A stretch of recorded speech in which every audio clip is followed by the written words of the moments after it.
General फैज़, मुझे याद पड़ता है शायद आपसे एक प्रोग्राम में, हमने प्रोग्राम के बाद या ब्रेक में किसी से पूछा था कि अभी भी क्या इमरान खान को कुछ रिटायर्ड लोग मशवरे दे रहे हैं या उनकी सियासी हुक्मरानी बना रहे हैं।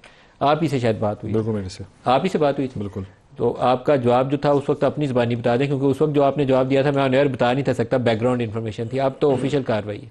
बिस्मिल्लाहिर्रहमानिर्रहीम। नदीम भाई, thank you for inviting. Nadeem भाई, आज का जो जवाब से पहले आज का जो फैसला है ये बड़ा इम्पॉर्टेंट और पाकिस्तान की पॉलिटिक्स में और ख़ास तौर पर जो अफवाज पाकिस्तान है इनके लिए बड़ा इम्पॉर्टेंट डिसीजन है।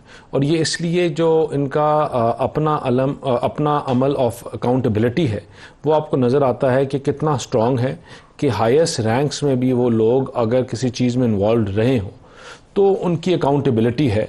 और ये जो केस था जिस पे उनको जिस केस की वजह से उठाया गया है, I am privy to a lot of things in this case. और जिस तरह उस दिन भी है, मैं आपसे कौन से वाला केस, क्योंकि इस प्रेस स्टेटमेंट के अंदर 2 केसेस का तज़किरा है। एक टॉप सिटी जो मेरे ख्याल में सानवी हैसियत रखता है, जो दूसरा पैरा है कि आफ्टर रिटायरमेंट उन्होंने आर्मी एक्ट की खिलाफ वर्जियाँ ऐसी की हैं जो इस्टेब्लिश हो गई हैं, तो वो वाला मोर सीरियस चार्ज है। देखें, टॉप सिटी वाला केस जो था उसमें बड़े शवायद, बड़ी क्लियर चीज़ें हैं कि जो इल इंटेंट दिखाती है और बहुत ज़्यादा शफायत। वो फाइनेंशियल करप्शन का केस है। जी बिल्कुल। लेकिन जो और जो दूसरा केस है वो जो हम लास्ट टाइम बात कर रहे थे कि देखें, आपका जो इंस्टीट्यूशन है वो उसकी स्ट्रेंथ ही उसके लोग हैं, उसके बंदे हैं। और अगर आपके अपने लगाए हुए बंदे या आपके अपने बंदे जब मिलकर लोगों को उकसा रहे हों, इमरान खान जैसे लोगों को और लोगों को साथ जा रहे हों, देखें तो वो अगर उनको उकसा रहे हो तो उनकी अकाउंटेबिलिटी होती है। उकसा रहे हो जी बिल्कुल। ये एक मिनट रुकिएगा जी, आप कह रहे हैं कि ये रिटायरमेंट के बाद जैसे 9 मई का भी फैसल वाडा ने कहा कि 9 मई मेन केस है इनके ऊपर, ये फैसल वाडा का तब। देखिए, वाडा साहब कह रहे थे उनके पास भी कुछ इन्फॉर्मेशन है और कुछ मेरे पास, आपके पास भी इन्फॉर्मेशन, और आप कह रहे हैं कि उकसा रहे थे कोई रिटायर्ड लोगों को या सभी नहीं, रिटायर्ड लोगों को नहीं,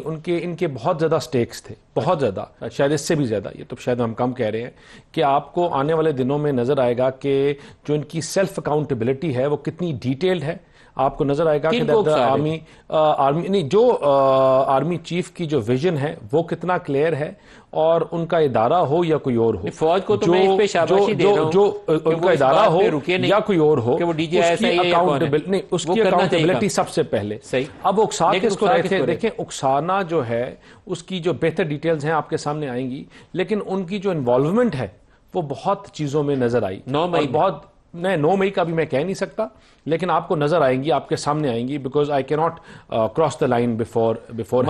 लेकिन आपको इन कम लफ्जों में मैं ये कह सकता हूं कि आपके सामने अगले कुछ दिनों में बहुत ज्यादा चीजें आएंगी, और वो चीजें जो पाकिस्तान को और अफवाज पाकिस्तान को भी नुकसान पहुंचाने की कोशिश की जा रही थी, और वो तमाम चीजें जो पाकिस्तान को नुकसान, it's a very serious chargesheet जिसका तो ये आपके सामने अगले माजिद निज़ामी साहब